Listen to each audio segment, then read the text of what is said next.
Picture this. 6 months ago, she buried her husband in a field outside Calcutta. She had no money, no ticket home, and no mission board to call.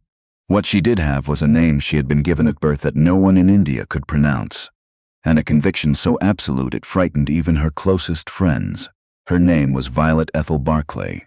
She was born in the winter of 1873 in a modest house on the outskirts of Hamilton, Ontario.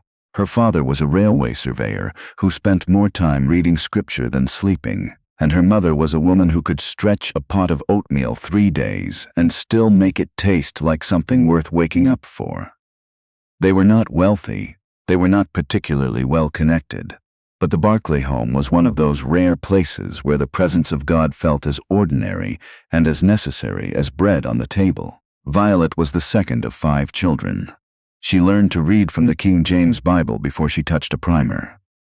She learned to pray by watching her father kneel beside the kitchen stove in the dark hours before the rest of the household woke, his voice barely above a whisper, his hands open on his knees as though he was waiting to receive something.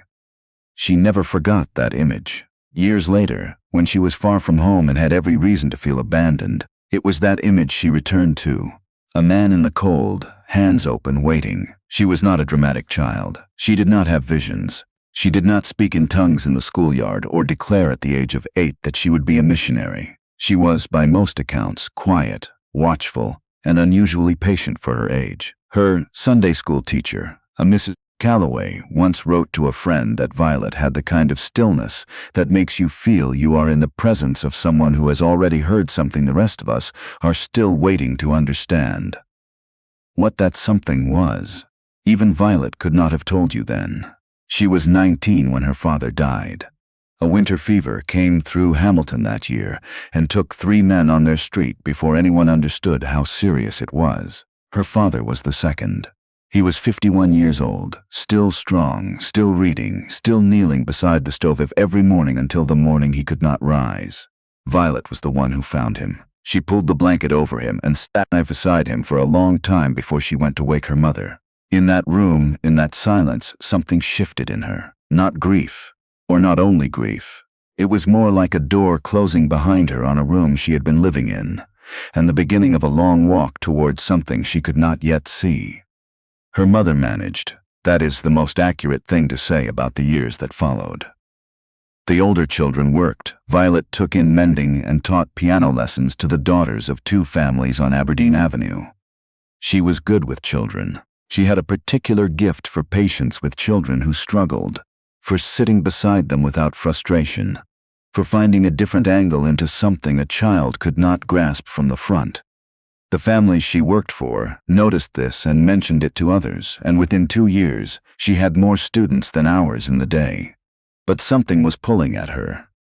Something she could not name. She began attending evening meetings at a small church that had no denomination she recognized. A storefront gathering on King Street East, where a man named Fletcher preached with such concentrated force that the room sometimes felt physically warm. She went once out of curiosity and returned every week for 2 years. She did not always understand what she experienced in those meetings. She only knew that the hollow feeling she had carried since her father's death was not as hollow when she left. It was at one of those meetings that she first heard the name of India. A woman had come to speak. She was older, perhaps 50, with the kind of face that has spent considerable time in the sun. She spoke without notes for 40 minutes about the widows she had encountered in the villages outside Pune. Women who had lost their husbands and, according to the customs of the region, had lost their standing in the world along with them. Women who were not permitted to remarry, who were often turned out of their husband's family, who had children to feed and no sanctioned way to feed them. Children who grew up in the margins of communities that did not know what to do with them. The woman spoke plainly. She did not sensationalize. She did not weep dramatically at the podium. She simply described what she had seen, as though the seeing itself was enough. For Violet, sitting in the 3rd row on a Tuesday evening in February, it was. She did not leap to her feet. She did not make any declaration that night. She went home and washed the dishes and put her youngest brother to bed, and then sat at the kitchen table for a very long time. She wrote nothing down. She said nothing to her mother. But the door that had been closing since her father's death clicked shut that night, and another one opened. It took her 4 years to get there. Not because she was hesitant, but because she was practical. She had obligations. Her brother was not yet finished school. Her mother's health had begun to slip in small ways that were not alarming individually, but that Violet tracked with the quiet vigilance of a person who had already lost one parent and was not prepared to lose another through inattention. She continued her piano lessons. She continued her mending. She read everything she could find about India, its languages, its geography, its customs, its history of British presence, and the complications that came with it. She also began to pray differently. Not the prayers of her childhood, which had been sincere but general. Thank you, please, protect us, guide us. These new prayers were specific. They were almost businesslike. She prayed for particular villages. She prayed for the children of widows she had never met. She prayed for the people who were already there, already working, often exhausted and unseen. She prayed as though she was already in correspondence with someone about a plan they were working out together. Her mother noticed the change before Violet spoke of it. One evening she put down her knitting and looked at her daughter across the sitting room and said, without preamble, "You're going to India." Violet looked up. "I was going to tell you." "I know," her mother said, and picked up her knitting again. She arrived in Calcutta in October of 1899. The heat was the first thing, not the temperature exactly, but the weight of it, the way it pressed on her like something with intention. The second thing was the sound, which was unlike anything Hamilton had offered her as preparation. And the third thing, the thing she wrote about in her first letter home, that her mother kept in a tin box until her death, was a child she saw on the dock. A girl of perhaps 6 or 7, sitting on a low wall, watching the ships come in with an expression so composed, so entirely without expectation, that Violet had to stop walking. She stood there in the crowd and the noise, and looked at the child for a long moment. Then the child turned and looked directly at her. Neither of them spoke. There was nothing to say. But Violet wrote to her mother that night, "I have arrived, and I believe I was expected." She worked for the first 3 years within a larger mission compound outside the city, learning the language, learning the landscape, learning what she did not know, which was considerable. She was not arrogant about her purpose. This was one of the things that set her apart from some of the other workers she encountered. She did not arrive convinced that she was bringing something to people who had nothing. She arrived convinced that God was already present, and that she was, at best, being asked to join something already underway. The Bengali she learned was imperfect but earnest, and the women she worked with, the widows and their children who came to the compound for help, appreciated the earnestness more than the grammar. One woman, whose name was Parvati, became something like a guide to her during those early years, teaching her not only language but posture, how to sit, how to listen, how to enter a space without announcing yourself. "You come in like a question," Parvati told her once, and Violet understood that this was a compliment. In her 4th year, she moved outside the compound. This was not approved, precisely. It was not disapproved either. The mission leadership was understaffed and overextended, and largely grateful that Violet had never required much managing. She began to spend 3 days a week in a cluster of villages to the east of the city, visiting families, sitting with women, teaching what she could to the children who were permitted to come. She did not run a school in any formal sense. She simply appeared consistently, week after week, with whatever she had thought to bring, sometimes paper, sometimes a simple illustrated book, sometimes nothing but herself. The children came anyway. There was one boy who walked 4 miles each way to sit in whatever space Violet had been given to use that week. His name was Arjun, and he was, by Violet's estimation, one of the most naturally gifted thinkers she had ever encountered in a classroom or out of one. He memorized passages after hearing them once. He solved problems by a kind of lateral reasoning that left her feeling she had been outsmarted by someone 30 years her junior. He was 9 years old, and his mother was a widow, and the family had next to nothing. Violet taught Arjun everything she knew, and wrote letters on his behalf to every institution she could think of until, eventually, one of them responded. She did not live to see what he became. But she knew, in the way that certain people know things that cannot yet be proven, that it would matter. This is the part of the story that is hardest to explain without getting something wrong. In the spring of 1903, Violet became seriously ill. The nature of the illness was never precisely documented. The records from that period are incomplete, but the letters she wrote during her recovery describe something that arrived with a high fever and a clarity that she found more alarming than the fever itself. She wrote to her mother, "I have been well enough to be frightened by many things. I am not frightened now. This is either because I am recovering or because something has been settled that I no longer need to argue with." She was 30 years old. She had been in India for 4 years. She lay in a room in the compound with a window that looked out onto a courtyard where a single neem tree grew and dropped its leaves as though it had a schedule to keep, and she prayed in a way she had never prayed before. Not for recovery, not for any particular outcome. She prayed, and here is where the letters become almost impossible to paraphrase, as though she was simply present. As though prayer was not a request directed somewhere but a quality of attention she was choosing to inhabit. She recovered. She did not recover and return to where she had been. She recovered and went further. In the following year, she began to work directly with women who had lost children, not only to poverty but to the epidemics that swept through the village clusters every season with a regularity that the local authorities documented but seemed unable to interrupt. Cholera, dysentery, the particular cruelty of diseases that target children first. Violet had no medical training and was careful not to pretend otherwise. What she had was the capacity to stay, to sit beside a dying child and not leave, to sit beside a mother who had lost a child and not offer words, which were usually wrong, but presence which was sometimes enough. The women began to call her Didi, elder sister.